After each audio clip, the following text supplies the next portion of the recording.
Selamat datang di sesi pembahasan mendalam kita. Coba deh Anda ingat lagi, tanggal 6 Januari 2016. Ah iya, Cafe Olivier Grand Indonesia. Tepat, di mana Wayan Mirna Salihin meninggal dunia setelah minum es kopi Vietnam. Kasus itu kan langsung meledak. Meledak banget.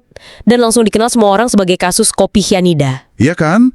Dan yang aneh, ini udah bertahun-tahun berlalu, palu hakim sudah diketuk, tapi kok ya? Malah makin panas. Justru itu, muncul film dokumenter, ada upaya hukum baru, semua orang jadi ngomongin lagi. Rasanya kayak baru kemarin kejadiannya. Betul sekali. Dan itulah misi kita hari ini ya. Kita akan coba bedah lagi semua sumber yang Anda berikan. Ada clipping berita, analisis hukum, sampai kesaksian forensik yang bikin geger itu. Kita mau coba cari tahu, kenapa kasus yang secara hukum sudah final, tapi kok rasanya bagi banyak orang ini belum selesai. Kita lihat dua sisinya ya. Sisi cerita yang meyakinkan hakim, dan sisi lain yang, ya ampun, penuh kejanggalan. Oke, kita mulai dari versi resminya dulu ya, versi pengadilan. Boleh? Jadi kronologinya kan gini, Jessica datang lebih awal ke Cafe Olivier, dia yang pesan minum buat Mirna dan satu teman lagi, Hani. Nah, detail pertamanya di sini. 3 paper bag. Tepat, Jessica menata 3 paper bag belanjaan di atas meja. Dan menurut jaksa, ini bukan kebetulan. Ini sengaja. Jadi semacam benteng kecil gitu, buat menghalangi pandangan CCTV ke arah gelas kopinya Mirna. Tunggu. Cuma karena menata paper bag di meja itu bisa jadi bagian dari rencana pembunuhan. Kok? Kedengarannya agak berlebihan ya? Iya. Kalau dilihat sendiri memang. Tapi dalam konstruksi jaksa, itu kepingan puzzle pertama dari serangkaian tindakan yang dianggap mencurigakan. Oke, lalu setelah itu Mirna datang. Mirna datang, duduk, langsung minum kopi yang sudah ada di meja. Dan reaksinya kan instan. Langsung kejang-kejang kan? Betul, dia sempat bilang rasanya aneh, terus kejang-kejang, dan tidak lama kemudian meninggal dunia. Dari situ jaksa langsung menyusun argumennya. Bukti kunci mereka yang paling sering disebut-sebut itu ya. Sianida di kopinya. Nah, itu dia. Betul, Poslab 4 Mabes Polri menemukan sisa sianida di barang bukti gelas kopi. Jumlahnya masif sekali. Berapa katanya? Disebut sampai 15 gram. Hah? 15 gram? Iya. Itu kan banyak banget. Dosis mematikan untuk orang dewasa itu cuma sekitar 90-200 mg. 15 gram itu udah 1 sendok teh penuh. Gila. Oke, jadi ada racun di kopi, terus gimana mereka menyambungkan ke Jessica? Soalnya kan nggak ada satupun gambar di CCTV yang nunjukin Jessica masukin sesuatu ke gelas. Nah, ini dia intinya. Sama sekali tidak ada. Nggak ada bukti langsung. Loh, terus gimana? Jaksa pakainya apa yang disebut circumstantial evidence. Bukti tidak langsung. Maksudnya? Jadi mereka menganalisis rekaman CCTV, tapi fokusnya ke perilaku Jessica yang dianggap aneh. Dia beberapa kali nengok ke belakang, garuk-garuk tangan, geser-geser posisi gelas. Nah, semua gerak-gerik ini dirangkai jadi satu narasi. Narasi kalau dia sedang menjalankan rencana jahat gitu? Tepat. Ditambah lagi dengan kesaksian dari Australia soal karakternya. Oh, yang katanya dia manipulatif itu ya? Betul. Kesaksian dari kolega kerjanya dipakai buat menggambarkan Jessica sebagai sosok yang punya sisi gelap. Jadi logikanya gini, ada motif, ada kesempatan, ada tindakan mencurigakan, dan ada racun di kopi. Semua kepingan itu disatukan. Dan hakim yakin? Dan hakim yakin. Jadi, walau nggak ada bukti langsung sama sekali, nggak ada saksi mata, nggak ada sidik jari, seseorang bisa divonis 20 tahun penjara. Hukum kita memang memungkinkan itu. Nah, itu pertanyaan kuncinya. Dan jawabannya, iya. Pasal 183 KUHP kita bilang hakim butuh minimal 2 alat bukti yang sah plus keyakinan hakim. Keyakinan hakim? Iya. Dalam kasus ini, rangkaian bukti tidak langsung itu dianggap sebagai alat bukti petunjuk. Digabung dengan keterangan saksi dan hasil lab, hakim jadi yakin vonisnya 20 tahun penjara, pembunuhan berencana. Oke, jadi kalau dari kacamata hukum, dengan merangkai semua itu ceritanya jadi kelihatan rapi ya? Nyambung? Bisa dibilang begitu.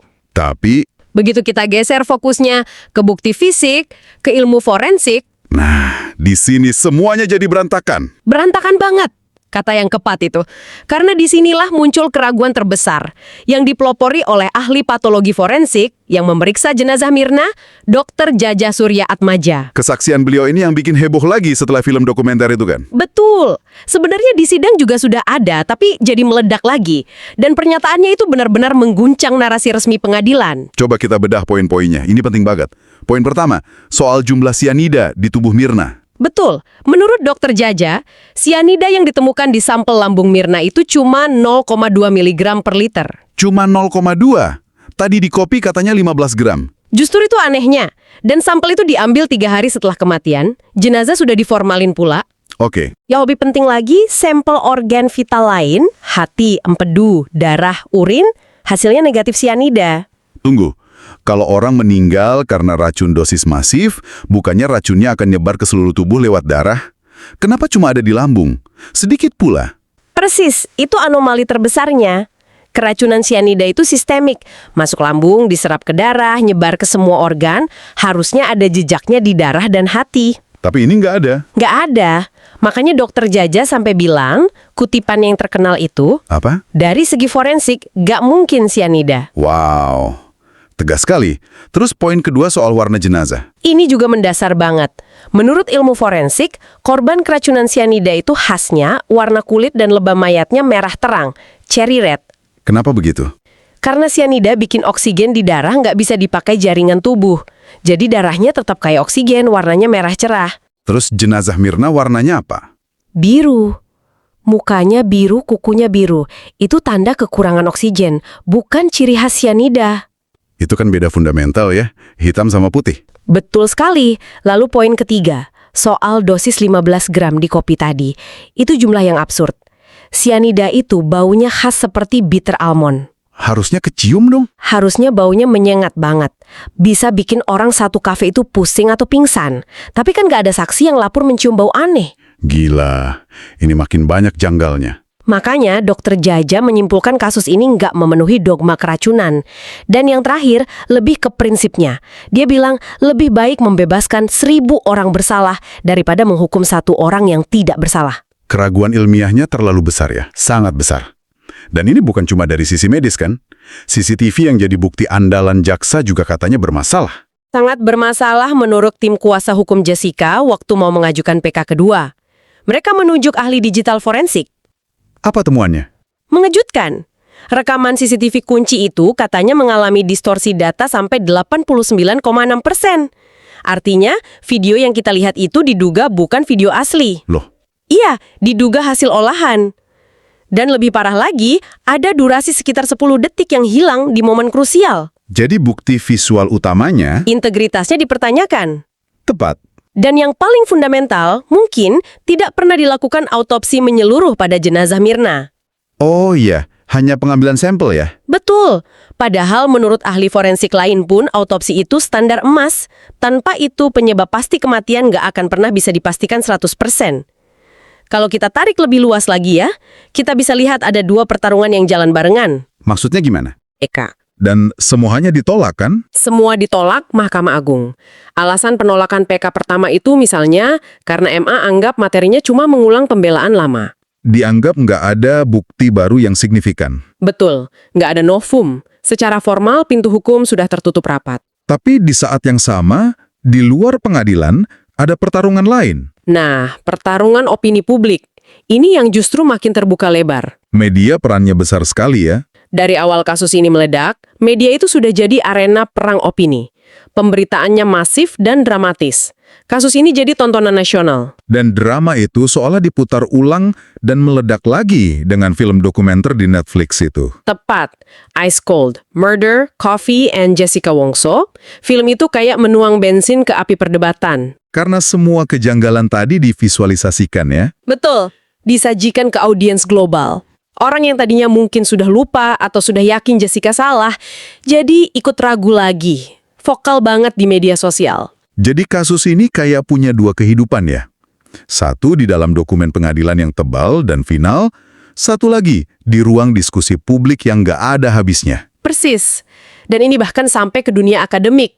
Ada skripsi dari Universitas Muhammadiyah Ponorogo yang spesifik menganalisis putusan ini. Oh ya, Iya, mereka menyoroti putusan ini sebagai sesuatu yang kontroversial karena menimbulkan pertanyaan besar soal standar kecukupan bukti dan prinsip keadilan. Jadi setelah semua pertarungan hukum dan opini publik ini, apa yang tersisa sekarang? Secara hukum, status Jessica Kumala Wongso sudah jelas. PK keduanya ditolak, dia tetap menjalani sisa hukumannya. Secara legal, kasus ini selesai. Sementara itu, panggung utamanya sendiri, Cafe Olivier, gimana nasibnya? Cafe Olivier sudah nggak ada lagi. Oh, sudah tutup. Sudah tutup permanen sekitar tahun 2020. Lokasinya di Grand Indonesia itu sekarang sudah ganti rupa total. Jadi apa sekarang? Sudah jadi toko fashion mewah, Coach. Wow. Ini kayak pengingat fisik yang ironis ya. Waktu terus jalan, bisnis berganti, panggungnya sudah diubah. Tapi drama yang pernah terjadi di sana seolah membeku dan terus diputar ulang di benak publik. Pada akhirnya, kalau kita rangkum semua ini untuk Anda, kasus ini meninggalkan sebuah dualisme yang tajam banget. Dan nggak terselesaikan ya? Betul. Di satu sisi, ada putusan pengadilan yang sudah berkekuatan hukum tetap. Putusan ini dibangun di atas narasi yang logis menurut hakim, dilangkai dari serpihan-serpihan bukti tidak langsung. Tapi di sisi lain, ada keraguan ilmiah yang luar biasa besar dari ahli forensik soal penyebab kematiannya. Ditambah lagi, bukti digitalnya juga dipertanyakan. Jadi kita punya dua kebenaran yang kayaknya nggak akan pernah bisa ketemu. Narasi hukum melawan narasi forensik. Tepat, narasi tentang rangkaian peristiwa dan perilaku melawan data fisik yang ditemukan atau justru tidak ditemukan di tubuh korban. Nah, ini meninggalkan satu pertanyaan mendasar yang mungkin bisa Anda renungkan sendiri. Pengadilan meyakini alur cerita dari bukti tidak langsung sudah cukup kuat untuk membuktikan kesalahan seseorang di luar keraguan. Tapi para ahli forensik bilang bukti ilmiah dari tubuh korban justru sama sekali tidak mendukung cerita itu. Bertolak belakang. Pertanyaannya adalah, dalam sebuah kasus pembunuhan, mana yang seharusnya punya bobot lebih tinggi untuk mencapai keadilan sejati? Apakah narasi peristiwa yang dibangun dari perilaku dan petunjuk, ataukah bukti ilmiah konkret yang terukur dari tubuh korban? Dan apa yang seharusnya terjadi ketika kedua narasi itu tidak hanya berbeda, tapi benar-benar saling bertabrakan?